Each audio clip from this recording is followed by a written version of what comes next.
launching of this forum is actually a commitment, a statement from the European Union and Australia on strengthening our relationship. So this is the beginning. We've had the privilege of spending the day with emerging leaders. There are 50 emerging leaders who've been selected through a competitive process, and they represent the people we believe have the potential to contribute hugely to EU-Australia relations. EU, a unique construction in the history of the world. I think I'll start with the environment in which EU is. A very difficult, challenging environment full of crises, full of wars. 3 months ago, we had the Brexit, and then we had the election of Trump. The mood in Europe has changed. The mood is very positive. So now there is a new optimism. The constellation of forces are actually driving the EU and Australia together in terms of a future relationship with the European Union on the international stage.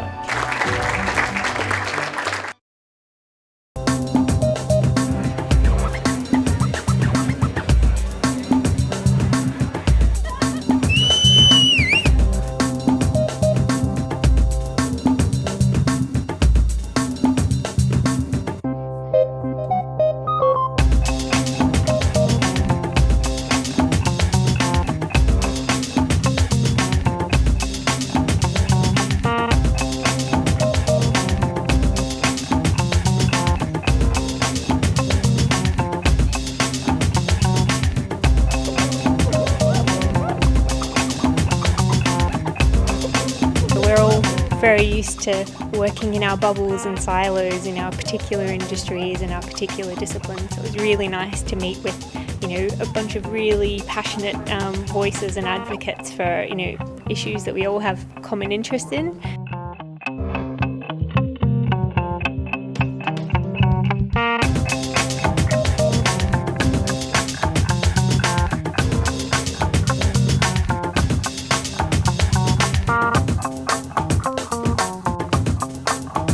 Now the Australian Institute is a federated Australia-wide body.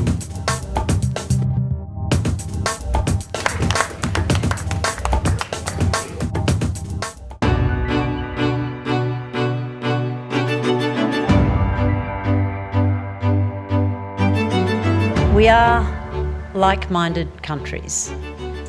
Our shared values unite us, Australia and the EU. Open, liberal democracies. We share values and interests, and we have now a new community of leaders gathered tonight to take this common agenda forward. A global set of rules that promotes trade and investment, frames climate action, save the planet for the future generation, where those in need of international protection are sheltered, a global action to defeat terrorism and combat radicalization.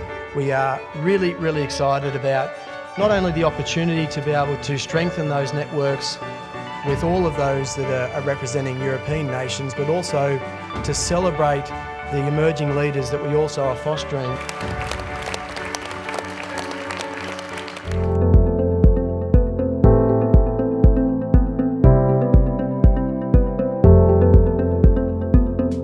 I think, like all of these gatherings, the most important thing is that you get to meet people that you otherwise wouldn't from parts of the world that you're perhaps not as familiar with. And with the EU Forum, I've managed to meet people who have very, very similar interests but have come from very different backgrounds and have very different perspectives. Very good morning to you all, and it's wonderful to hear so much discussion so quickly in the room. My name is Alan Madden, Gadigal Elder. A very warm and sincere welcome to you to Gadigal. The calibre of those participating is evidence that the Senior Leaders Forum shows it is already an important part of our bilateral landscape.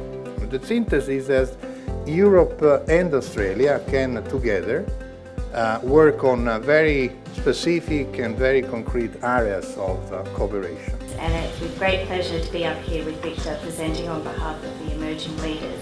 We really had a wonderful few days. I want to focus in my remarks essentially on global geopolitical shocks. Such shocks have been coming thick and fast in recent times. Last week's events will be seen not just by the day's bloggers and leader writers, but the historians of the future, as the day that the United States actually abdicated the global leadership role that it has played. And the financial and sovereign debt crisis can come back easily. There are warning indications because we so far are focusing too much in just spreading risks, but not in reducing risks. Migration tends to be the mitigating action, and sometimes the only available mitigating action that individuals can take to respond to both transnational, global and regional shocks. Now, globally, retail has always been local, and that has now profoundly changed. After all, people in some of the oldest Western civilisations on Earth have in the last few years been rudely forced to confront the question of just what they expect of the state. The rise of populist parties or agendas in European and US politics results from the inability by conventional politics and political parties to deal effectively with the impact of deep structural technological disruption. Another way to read it is that the votes cast in the final round of the presidential election for established political parties were, of course, precisely 0. So there's clearly something going on. Voters are not happy about something. Throwing more facts at fake news is like throwing water on a grease fire. We cannot control the internet, but as societies we can support quality journalism. Clearly, more trade, more innovation are two critical paths to better prosperity, increased prosperity. And for 20 years, we averaged economic growth of 6.3% every year, and our productivity levels were very close to US levels. And it was during that time that for the first time Ireland became a net migration immigrants instead of outflows. We've moved to almost a fully market-driven immigration program, and that's allowed the country to scale up its immigration intake without ministers getting in the way from year to year, because the thing is driven by demand. A third of the EU GDP is coming from trade.